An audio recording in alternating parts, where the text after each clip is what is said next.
انجیر کو پانی میں بھگو کے رکھو، اس کو گرائنڈ کرو، صبح کے وقت نہار منہ پیو، صبح کو بھگو، شام کے وقت پیو۔ انجیر کو کھانے کا بہترین طریقہ پیٹ کو صاف کرنے کے لیے زیتون کے تیل کے اندر انجیر کو ڈپ کر کے میرے بھائی اس کو رکھو۔ جوڑوں کے درد کے لیے، ہڈیوں کے لیے، جسم کی طاقت کے لیے، پٹھوں کی طاقت کے لیے، کھچاؤ کے لیے، پیٹ کو صاف کرنے کے لیے، قبض کے لیے، بواسیر کے لیے، فیسچولا کے لیے، میرے بھائی اور میری بہنوں، انجیر کے اندر، زیتون کے تیل کے اندر انجیر کو ڈپ کرو اور اس کو میرے بھائیوں صبح دوپہر شام استعمال کرو۔ اس کے استعمال سے ہمارے جسم کی ان گنت بیماریاں ختم ہوں گی۔ میرے محترم بھائیوں، پٹھے، ابھی میں نے ایک بات کہی، جب دماغ چیزوں کو پکڑ کے رکھے گا تو دماغ سے نا نرو نکلتی ہیں، ان نرو کو اعصاب کہتے ہیں۔ یہ پورا ایک سسٹم ہے جس کو نروی سسٹم کہتے ہیں، اور آج 95% لوگوں کا نروی سسٹم ویک ہے۔ کیوں ویک ہے؟ کیونکہ میرے محترم بھائیوں یہاں پہ ہم نے کیا کیا ہوا ہے؟ اچھا ایک دعا نا آپ کو بتاتا ہوں، نبی صلی اللہ علیہ وسلم ایک دعا پڑھا کرتے تھے، اللہم انی اعوذ بک من الہم والحزن۔ مطلب کیا اس کا؟ اے اللہ میں پناہ مانگتا ہوں غم سے بھی اور فکر سے بھی۔ میرے محترم بھائیوں، سائنس کہتی ہے یہ جو غم ہے نا یہ پاسٹ کا ہے۔ غم کس کا ہے؟ پاسٹ کا۔ اور فکر کس کی ہے؟ فیوچر کی۔ دنیا میں سب سے احمق ہے وہ انسان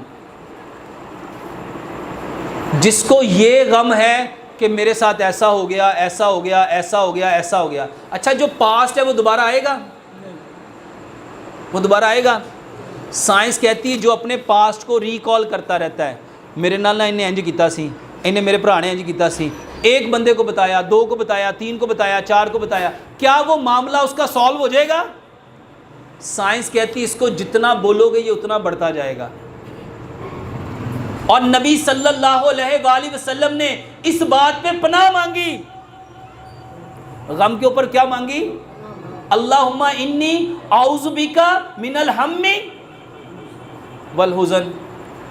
اے اللہ میں پناہ مانگتا ہوں کس سے؟ غم سے بھی اور فکر سے بھی۔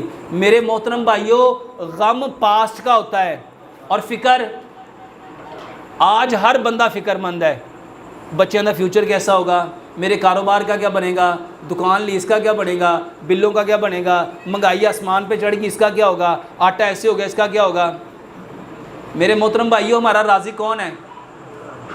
ہمارا رازق کون ہے؟ ہمارا رازق کون ہے؟ ہم نے تو حکومتوں کو بنایا ہوا ہے کہ یہ حکومت آئے گی ہمارے حال خوش ہو جائیں گے، ہمیں خوشحالی آ جائے گی، ہمارے مسئلے حل ہو جائیں گے۔ میرے محترم بھائیوں، ہمارے مسئلے کس نے حل کرنے ہیں؟ صرف اللہ نے۔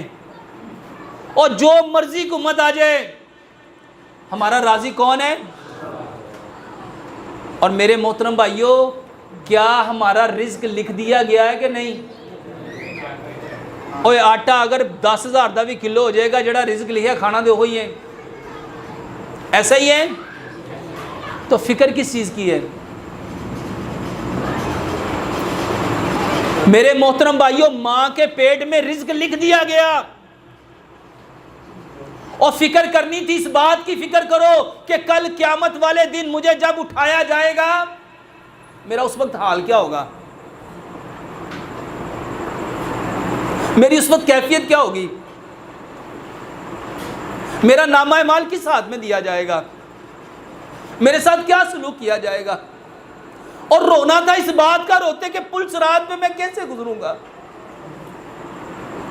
قیامت والے دن میں اپنے رب کے سامنے کیسے کھڑا ہوں گا۔ ہمارا المیہ اور یہ دنیا کی زندگی صرف 2 لمحے، اور آخرت 50,000 سال کا ایک دن، اور 2 لمحے کی کتنی فکر ہے، یہاں کی تکلیفوں کی، یہاں کی بیماریوں کی، یہاں کی پریشانیوں کی کتنی فکر ہے، لیکن وہ جو 50,000 سال کا ایک دن ہے، سچ بتاؤ اس کی فکر ہے؟ اللہ کی قسم اس کی فکر آ جائے نا، یہ فکر نظر بھی نہیں آئے گی، یہ فکر، یا میرے لیے میرے رب نے ہمیشگی کی جنت ہے، اور یا کبھی نہ ختم ہونے والا عذاب. ہمیں فکر کس کی ہونی چاہیے تھی؟ میرے محترم بھائیو، ایک طرف سے چونٹی آ رہی ہو، ایک طرف سے اژدہا آ رہا ہو، ہمیں کس سے بچنا چاہیے؟ اور دنیا کی چیزیں واللہ ایک چونٹی کی حیثیت نہیں رکھتی. اور آخرت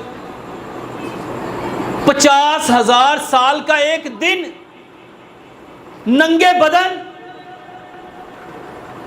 تپتی ہوئی زمین، سورج کس قدر نزدیک. میرے محترم بھائیو، اس کی فکر کرو. اور یہ بیماریاں اتنی چھوٹی ہیں. میرے پٹھوں میں درد ہے، پتہ کیوں درد ہے؟ صرف ایک وجہ. حکیم لقمان فرماتے ہیں بیماری کی صرف ایک وجہ ہے، فطرت کو چھوڑا ہے. کس کو چھوڑا ہے؟ اور فطرت کیا ہے؟ پیارے پیغمبر جناب محمد صلی اللہ علیہ وآلہ وسلم نے ارشاد فرمایا، اس دنیا میں آنے والا ہر بچہ فطرت اسلام پہ آیا ہے. ہماری فطرت کیا ہے؟ اسلام. یہ لوگ جو پٹھوں کی مضبوطی چاہتے ہیں نا، یقین جانو، وہ یاد ہے واقعہ حضرت فاطمہ رضی اللہ تعالیٰ عنہ گھر کے کام کر کر کے تھک جاتی تھیں. حضرت علی رضی اللہ تعالیٰ عنہ نے کہا کہ جاؤ، لونڈیاں آئی ہیں. نبی صلی اللہ علیہ وسلم کے پاس گئی. رش زیادہ تھا، شرمندگی کی وجہ سے، حیا کی وجہ سے واپس پلٹ آئیں. نبی صلی اللہ علیہ وسلم شام کو آئے، پوچھا بیٹی آئے تھے، کیا بات تھی؟ حیا کی وجہ سے نہیں بولی. حضرت علی رضی اللہ تعالیٰ نے کہا اللہ کے نبی صلی اللہ علیہ وسلم کام کر کر کے، چکی چلا چلا کے ہاتھوں پہ کیا بن گئے؟ گٹے بن گئے. مشکیزہ اٹھا کے سینے پہ نشان بن گیا. کام کر کر کے تھک جاتے ہیں، پٹھے کمزور ہو گئے، درد ہوتی ہے. اللہ اکبر. نبی صلی اللہ علیہ وسلم نے نسخہ دیا، دعائیاں بتائیں کہ یہ کھا لو. یہ بتا سکتے تھے کہ نہیں بتا سکتے تھے؟ کہا لونڈی سے زیادہ بہتر چیز نہ بتا دوں؟ کیا یہ باتیں سچ ہیں کہ گپ ہیں؟ حقیقت میں مبنی؟ سچ بتاؤ، ہم میں سے کتنوں نے یہ دعائیاں لی؟ نبی صلی اللہ علیہ وسلم نے فرمایا فاطمہ رضی اللہ تعالیٰ عنہ جب نماز پڑھا کر 33 دفعہ سبحان اللہ، 33 دفعہ الحمدللہ، 34 دفعہ اللہ کی قسم سائنٹیفکلی بتا سکتا ہوں، یہ سبحان اللہ کہنا، جب ہم کہتے ہیں نا سبحان اللہ، برین میں اس کا امیج آتا ہے. اور جیسا برین کو امیج ملے گا، برین ویسے کیمیکل بنائے گا، اور جیسا کیمیکل بنائے گا آپ کے مسل ریلیکس ہونا شروع ہو جائیں گے. لیکن سچ بتاؤ، اعمال کا دار و مدار کس پہ ہے؟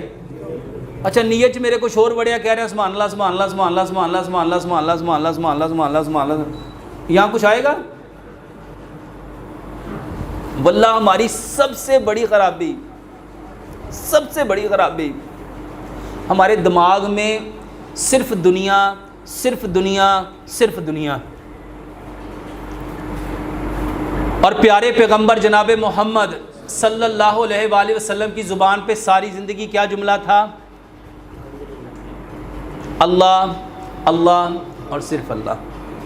میرے محترم بھائیو، ہم بیمار اس وجہ سے ہیں، یہ میں نے کتاب لکھی ہے، ہم بیمار کیوں ہوتے ہیں؟ واللہ اس میں میں نے صرف یہ بتانے کی کوشش کی ہے کہ بیماری کہاں سے آتی ہے. بیماری صرف ایک ہے، اسلام کو چھوڑا ہے. اسلام کو چھوڑا ہے. اور میں ایک ایک چیز کو سائنٹیفکلی پروو کر سکتا ہوں. اور الحمدللہ ایک نہیں، دو نہیں، کتنے لاکھ لوگ ٹھیک ہو رہے ہیں صرف اسلام سے.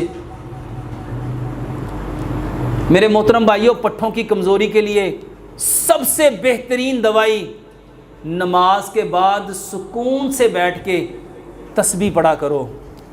اور سچ بتا